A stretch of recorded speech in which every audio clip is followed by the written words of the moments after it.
Welcome back to our second segment of Cage Talk. I am one of your hosts, Buck. We've got Dex and Nick in the studio. How's it going, guys? What's very, up? very good. What's up? And if you want to check us out, myspace.com/Cage Talk.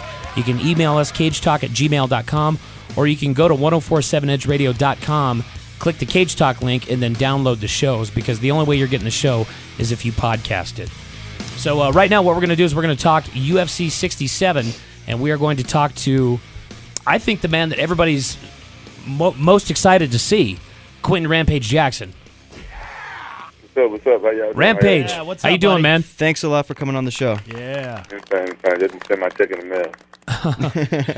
So, Rampage, how is it? How are you doing these days, man? I'm doing all right. I'm doing good. How y'all doing? We're doing great. okay, man. This is actually our second episode of Cage Talk, and we're an internet-based show. We totally support the UFC, obviously being in Albuquerque, New Mexico, and you're one of the first people we wanted to get on the show. So, Oh, thanks, man. yeah. So I guess one of the questions that I know I have, and a lot of the other fans probably have, is can you talk just a little bit about your transition from Pride to the UFC? What was it like? What was one of the deciding factors leaving Pride, and how did UFC approach you, and what made you decide to start fighting in the United States again?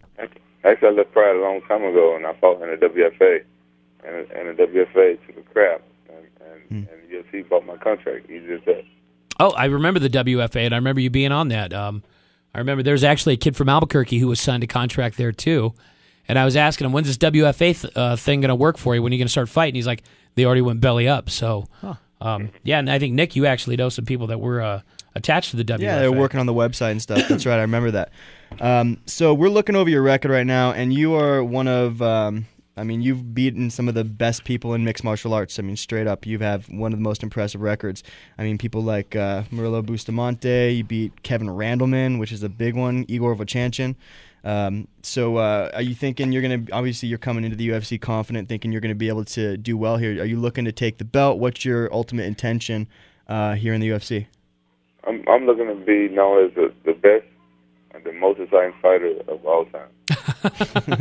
Well, people have already told us you're the funniest, Rampage.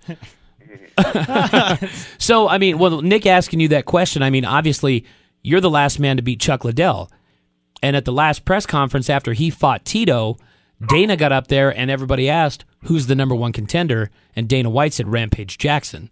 How soon do you think you should get a title shot if Dana's going to go out in public and say something like that?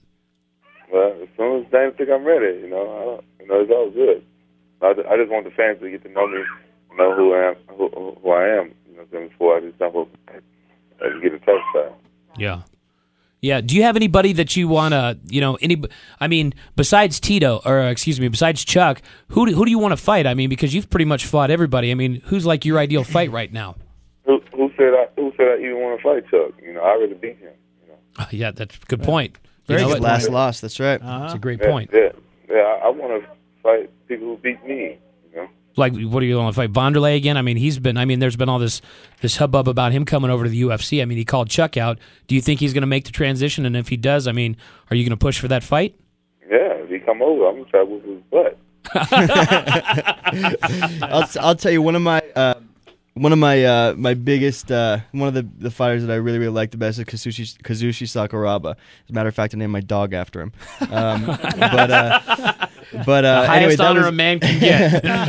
But that was your first fight in Pride, and you obviously lost that. You lost that fight, but it was also one of the most exciting fights. It's considered one of the most exciting fights in MMA and in Pride. Would you ever? I actually saw Sakuraba at a UFC event in Los Angeles about 6 months ago. Do you think there's any possibility of him coming over and you fighting him again?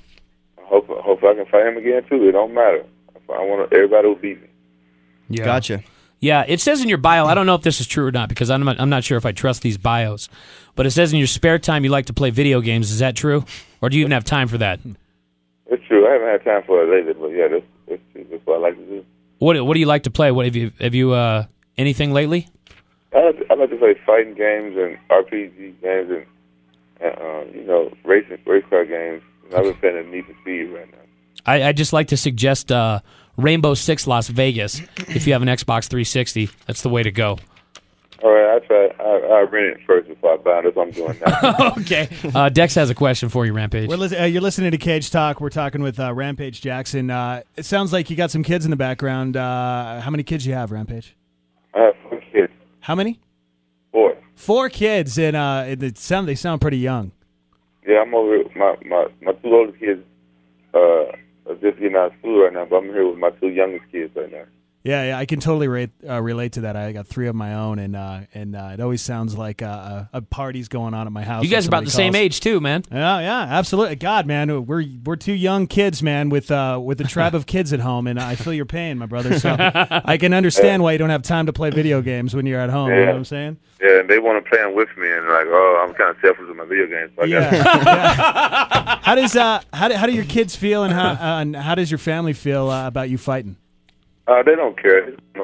My kids, they love it. And they love the fight. My youngest boy, I think he's like the most natural fighter ever. He's like 1 years old. And that's fighting gets his attention. Ever since he was a little baby, so I put like Jet Li on, and whenever Jet Li would start kicking butt, he would just go crazy. Right.